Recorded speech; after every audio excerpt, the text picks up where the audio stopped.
Baik,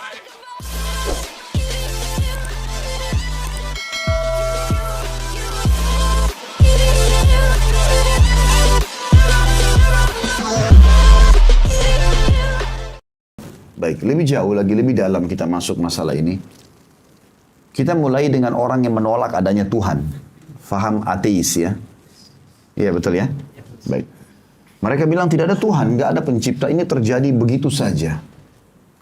Dan dalam pemahaman orang-orang ateis ini, penduduk bumi yang paling canggih manusia. Yang paling canggih manusia. Karena manusia bisa buat pesawat, bisa buat kereta api, bisa buat mobil, bisa sekarang ya handphone, segala macam. Maka mereka mengakui kalau manusia ini penduduk bumi paling canggih. Mereka nggak yakin ada Tuhan. Baik, kita sekarang berjalan dengan akal fikiran mereka. Kita ini sekarang semua manusia. Pertanyaan kecil, kalau kita ini dianggap penduduk bumi yang paling canggih, kira-kira kita tanya diri kita sendiri, apa andil kita di air ini atau setetes air? Kita hanya merasakan haus tanpa, kalau orang ateis ya, kalau mereka bilang tidak ada Tuhan, tanpa mereka bertanya dari mana dia, dari mana rasa haus itu, dan dari mana air ini yang bisa menghilangkan. Kenapa bukan makanan yang menghilangkan haus? Kenapa harus ini? Kenapa harus air? Seperti ada sistem yang rapi, haus, berarti tubuh ini butuh air, dan harus ke air, nggak bisa lain. Kita kalau haus makan, tambah susah, nggak bisa. Harus minum. Kenapa kalau lapar, harus makan? Siapa yang adakan kita? Siapa yang adakan sifat lapar itu? Siapa yang memandu kita supaya ada makanan-makanan? Tadi teman-teman saya minta sama panitia disiapkan anggur ini. Sebenarnya saya minta dengan banyak buah-buahan lain ya. Tapi bukan untuk saya makan. Saya udah bilang bukan untuk saya makan. Untuk contoh. Untuk contoh.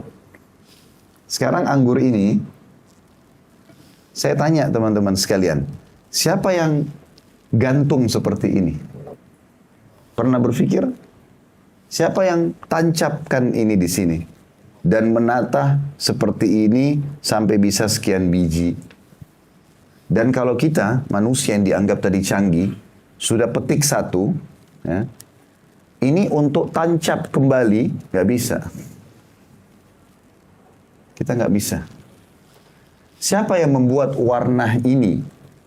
Kulitnya seperti ini, isi dalamnya seperti itu, ada aroma, ya. Dan uniknya, ini gak pernah habis. Selalu ada. Teman-teman tidak asing kalau makan ayam ya. Kita ambil contoh ayam. Kalau ada tamu mau datang ke rumah, teman-teman mau menjamu tamu, kalau kita masih pakai cara tradisional, kita pergi ke pasar. Ya, pasar juga ya di sini. Kemudian mau beli ayam.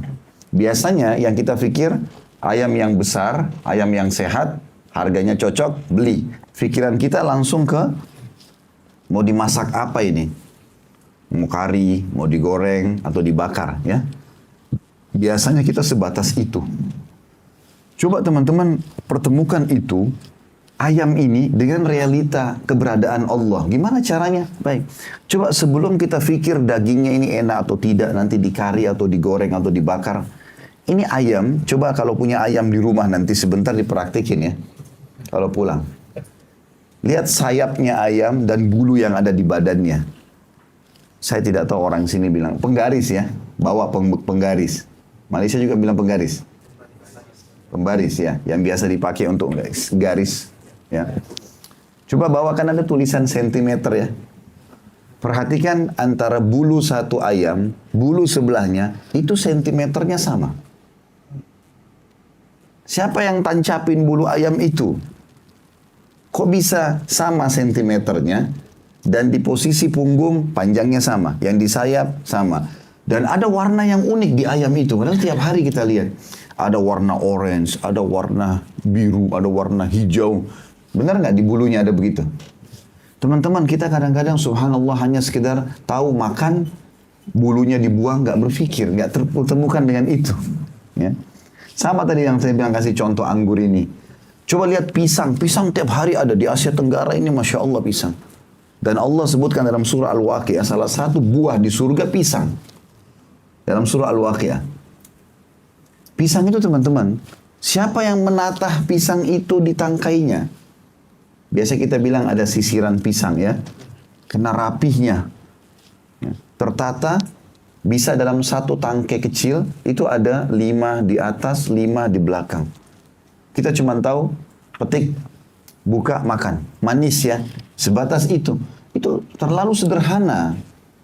Kita butuh gunakan fasilitas akal fikiran, hati nurani. Berpikir, dari mana ini? Siapa yang menata pisang itu di tangkainya? Siapa yang buat warnanya kuning begitu indah? Siapa yang membuat di dalamnya buahnya selembut itu? Rasanya manis. Unik lagi tidak pernah habis. Selalu ada. Ini contoh realita biasa saja ini. Kalau kita lempar kembali pertanyaan ke orang ateis, siapa yang buat? Dia akan sulit menjawab. Karena mereka akhirnya mereka-reka keadaan. Menerka-nerka, gitu kan? Ini akan dari ini akan dari ini. Ya. Darwin itu, yang sangat terkenal membantah adanya Tuhan, tanpa dia sadari sebenarnya, dia sedang dituhankan oleh pengikutnya. Karena apapun pendapatnya dianggap benar. Dan dia mau menganggap manusia ini dari kera. Ya, orang sini bilang kera juga ya. Ya. Dan itu dikembangkan di universitas, dipelajari. Luar biasa, Darwin, penemu teori manusia dari kera.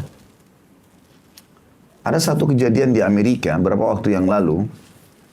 Ribut antara kubu Darwin yang mengatakan manusia dari kera, sama kubu orang Nasrani, bukan Muslim.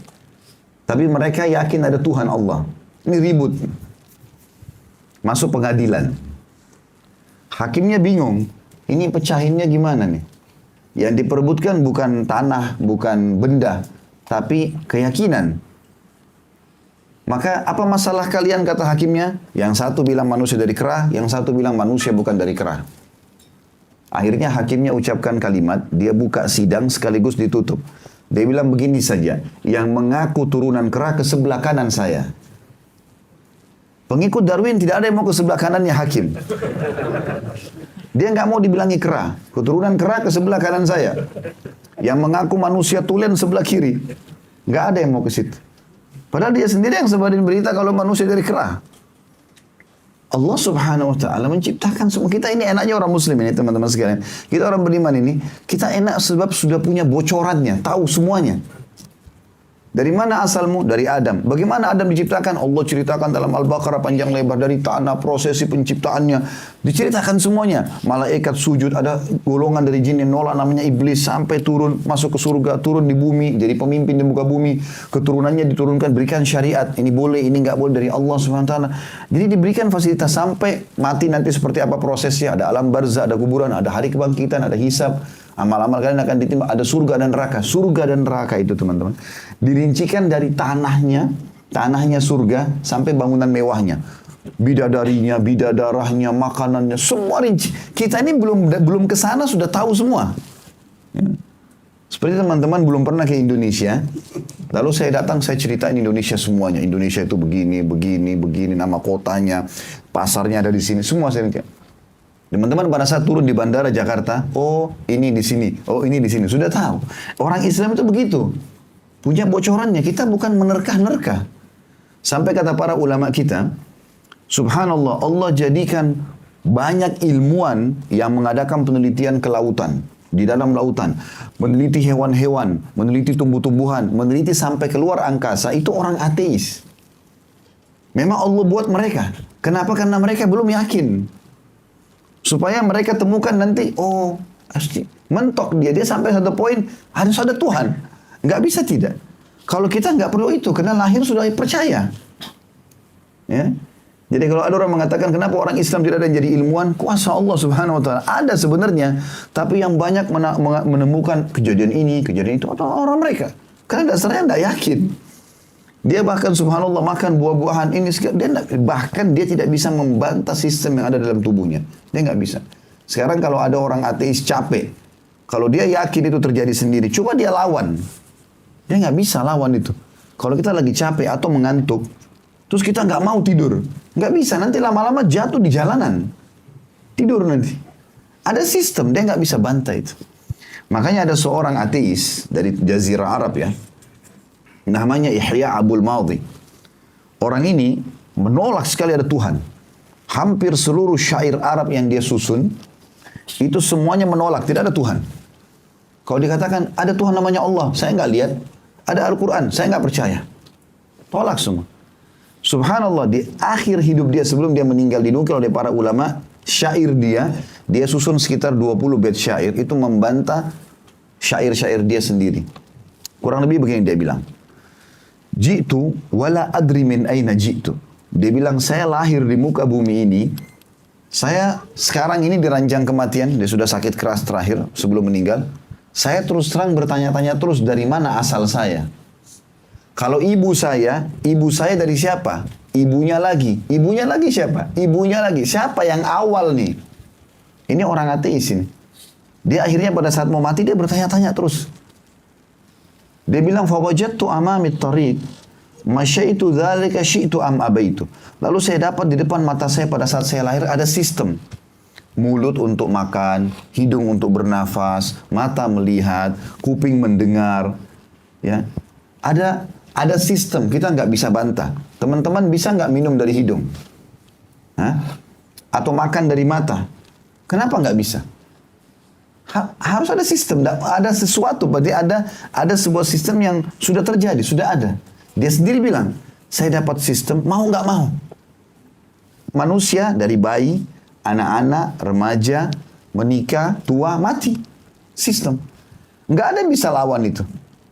Nggak ada di antara kita di sini lahir tiba-tiba sudah dewasa, sudah ada jenggotnya, sudah berambut, nggak mungkin. Atau sudah dewasa ya, nggak mungkin. Dia bilang saya dapat sistem. Ada pergantian siang dan malam. Pagi terbit matahari, malam terbenam matahari. Ini dari mana ini? Kalau tidak ada yang nyalakan lampu ini, ikhwas sekalian akhwat, masa bisa nyala sendiri? Kalau nggak ada yang pasang panel listriknya, masa bisa ada sendiri? Bangunan ini tidak ada yang bangun, ada sendiri. Nggak mungkin. Kita harus pakai akal kita berpikir. Gitu kan? Lalu dia bilang apa? Lastu adri. Saya benar-benar bingung. Aqaribun hayati am ba'id. Sekarang ini hidupku masih ada, jangkanya masih ada, atau saya sudah akan meninggal juga. Kalau saya meninggal, ada apa setelah mati itu? Karena ada orang-orang sebelum saya, ya ayahnya, ya ibunya, ya kakeknya, ya neneknya, juga mati. Kemana mereka? Kalau saya berbuat baik di muka bumi ini, siapa yang menilai itu baik? Dan siapa yang akan membalas saya? Kalau saya berbuat buruk, siapa yang menilai itu buruk? Dan siapa yang akan menghukum saya? Terus dia bertanya, dia mengatakan, lastu adri, saya tidak tahu, saya bingung, saya tidak tahu. Ini orang ateis nih. Dia bingung sendiri dengan kehidupannya. Lalu kemudian dia di penutupan syairnya mengatakan, am lihadza lugzun hallun amla. Kira-kira teka-teki ini, semua pertanyaan ini ada yang punya jawabannya enggak? Lalu dia mati. Dia mati teman-teman dalam kondisi bingung dari mana asalnya. Apa tujuan hidupnya. Ya. Mana baik, mana buruk. Kalau mati nanti ada apa. Itu fitrah manusia. Dia tahu itu semuanya semestinya. Tinggal dia belajar. Ada agama yang memandu dia itu. Jelas nggak sampai sini? Baik. Lebih jauh lagi teman-teman sekalian. Orang nggak tahu di sini bilang pelukis juga ya. Baik. Pelukis, perupa. Sekarang teman-teman duduk di sebuah pemandangan yang bagus. Misal pinggir pantai, ya. Airnya bagus, ya. Kemudian ada pohon kelapa, ada buah kelapa, ada matahari, ada burung yang lagi terbang. Pemandangannya indah, kita tertarik. Mungkin kita sudah alami lah. Hampir setiap dalam kehidupan kita pasti ada pandangan-pandangan yang indah gitu. Baik teman-teman, kalau kita duduk kita kagum. Lalu datang di sebelah kita seorang pelukis. Apa yang pelukis ini buat? Dia bawa papan lukisnya 1 kali 1 meter. Dia lukis apa yang sedang kita lihat dan dia lihat. Dia lukis air laut itu, pohon kelapa itu, matahari, burung yang terbang dilukis. Sama seperti apa yang kita lihat. Kira-kira apa yang kita bilang tentang lukisannya? Bagus atau enggak? Hah? Bagus enggak? Sudah tahu enggak teman-teman, kalau ada lukisan mirip sama aslinya, itu mahal sekali. Ada tokoh dunia dilukis sama, itu orang mahal sekali harganya. Kalau ada orang, anggur ini asli ya, kalau ada orang buat imitasi mainannya, orang sudah, oh hebat ya. Kenapa banyak orang di antara kita kagum dengan lukisan pelukis ini yang dia hanya menciplak? Ya, orang sini bilang ciplak juga nggak? Dia hanya menciplak yang ada di depan matanya. Kenapa kita kagum sama ini, nggak kagum sama ini? Yang asli ini. Lukisan dia hanya bisa dipajang, ditaruh di dinding, selesai. Nggak bisa bergerak, nggak bisa dinikmati. Cuma bisa dilihat. Lukisan Allah, kelapanya bisa dimakan. Airnya bisa dirasa, burungnya terbang, matahari bisa dirasakan kehangatannya. Bagaimana bisa manusia tidak berpikir pakai akalnya, kalau ini lebih hebat daripada ini gitu. Kok kagum sama ini dijual mahal-mahal, ini depan mata gratis kok nggak sadar. Hah? Benar nggak ini? Nah, kita butuh teman-teman memahami agama kita dengan akal fikiran. Allah berikan fasilitas akal ini untuk memahami wahyu. Bukan membantah wahyu. Kapan dia tidak digunakan untuk memahami wahyu, dia akan melawan wahyu karena tidak masuk di akal dia. Tahapan agama kita itu wahyu, itu akan dibawanya wahyu itu adalah akal. Di bawahnya akal ada perasaan. Jadi perasaan kita harus dikontrol oleh akal, akal harus dikontrol oleh wahyu. Begitu pola hidupnya memang. Jadi misal, teman-teman pernah datang ke satu wilayah, di Malaysia ini mungkin cukup jauh, anggaplah ke mana, 6 jam naik mobil misalnya. Di sana pernah makan makanan enak. Kemudian, sekarang lagi di Kuala Lumpur ini merasa, kayaknya saya pengen makan itu. Perasaan kita mau. Sebelum ikuti perasaan, hadapkan dengan akal dulu. Ini saya kalau ke sana pikir waktunya berapa lama, biayanya berapa. Nanti akal akan kasih jawaban kita. Jauh, nanti aja. Jadi perasaan kita dikontrol oleh akal. Ada keluarga kita meninggal, hadapi dengan akal. Oh, dia sudah mati, tidak bisa lagi. Biar nangis, tetap nggak bisa hidup. Akal akan kontrol itu. Karena kalau tidak, perasaan ini bahaya. Kalau perasaan di atas akal, kita nggak bisa ngontrol nanti. Karena kalau ada keluarga yang meninggal, kita akan sedih seumur hidup. Karena dia pakai perasaan terus. Gitu kan? Nggak bisa ini. Nah, akal ini dikontrol oleh wahyu. Wahyu yang memandu. Halal, haram. Seperti itulah. Makanya enaknya kita menjadi seorang muslim teman-teman ini. Kita diberikan semua bocorannya. Tahu semuanya. Cuma karena begitu dimanjakannya kita sama Allah sampai kita lalai. Diajarkan semuanya dari awal histori muka bumi ini, penciptaan langit, bahkan kata Nabi SAW, awal yang diciptakan Allah pena, lalu pena disuruh catat semua takdir. Awal makhluk yang Allah ciptakan sampai nanti akhir surga neraka lengkap, semuanya sudah tahu. Tinggal mau duduk belajar nggak? Itu saja. Mereka nggak tahu itu. Yang tidak mau belajar ini tidak paham itu. Tujuan sebenarnya saya menyampaikan materi ini teman-teman. Saya mau mengajak diri saya dan teman-teman sekalian supaya khusyuk dalam sholat. Serius baca Quran. Terapkan Islam dalam kehidupan. Karena ini bukan hal yang biasa, ini hal yang luar biasa. Gitu. Dan kita ini sangat dimanjakan sama Allah. Manusia ini teman-teman kita ini hanya tugasnya memilih, menikmati. Sekarang kita lapar. Kita tinggal milih, mau makan gurih, mau makan manis, mau makan pedas, ya. Milih saja makan ini, baik. Habis itu nikmati, kunyah saja. Oh iya ini enak. Habis itu, lewat ukuran seperti ini, sepertiga jari kita ke tenggorokan, kita udah nggak tahu lagi. Bukan urusan kita lagi. Benar nggak? Sekarang kalau satu piring nasi, teman-teman sekalian, kalau kita tahu dari nasi ini, ada yang akan jadi kotoran kita. Ada yang akan jadi nutrisi tubuh kita kan. Tidak semua jadi kotoran, tidak semua jadi energi. Tapi ada jadi, kalau kita tahu dari satu piring ini yang akan jadi tinja, jadi kotoran, kira-kira kita mau makan nggak? Hah? Coba jawab. Tidak. Tapi kan kita tidak tahu. Kita makan semuanya. Dan subhanallah, begitu masuk ke tenggorokan, kita betul-betul manusia yang dimanjakan sama Allah. Sudah tinggal jalan, ngobrol sama orang. Ini tersendiri sistem yang luar biasa. Ini disaring, ini begini, ini jadi kotoran, ini jadi air seni. Luar biasa. Dan yang tidak dibutuhkan oleh tubuh, Allah kasih lagi kita perasaan. Mules perutnya. Kalau nggak ke kamar mandi, ini bisa mati dia. Karena itu bakteri. Baunya kan busuk. Itu kalau ada di perut kita sebentar saja udah mati. Ada satu kapten kapal laut, itu meninggal, ditemukan teman-teman di WC. Mohon maaf, saya bahasakan. Ini orang non-muslim. Saya sempat baca informasinya, sampai dia diteliti oleh tim medis. Kenapa orang ini mati? Kapten ini tadinya sehat, tidak ada apa-apa. Rupanya dia masuk kamar mandi, ditemukan di kamar, di WC tempat dia mandi itu ada gas yang dia keluarkan dari perutnya. Maaf ya, keluar angin.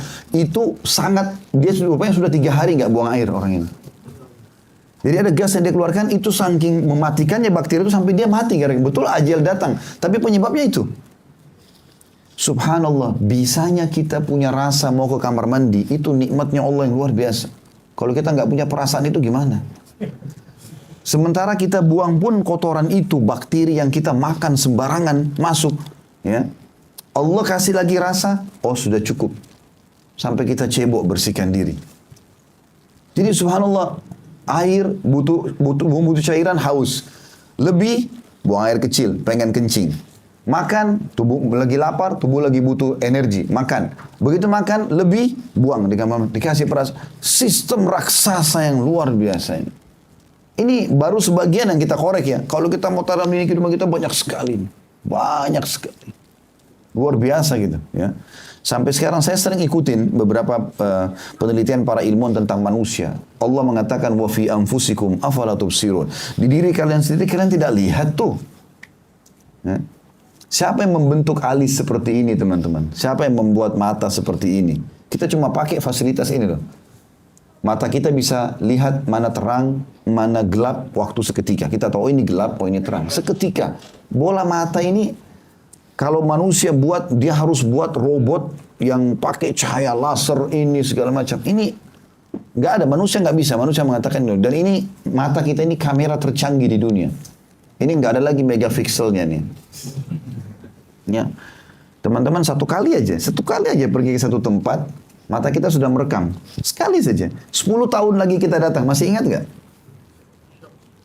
Luar biasa gitu. Saya pernah beli handphone canggih. Baru keluar saya beli. Gitu kan. Saya pergi ke Masjid Haram waktu itu di Mekah. Lagi umrah. Pas di perluasan Masjid Haram ada lampu-lampu bagus. Baru gitu.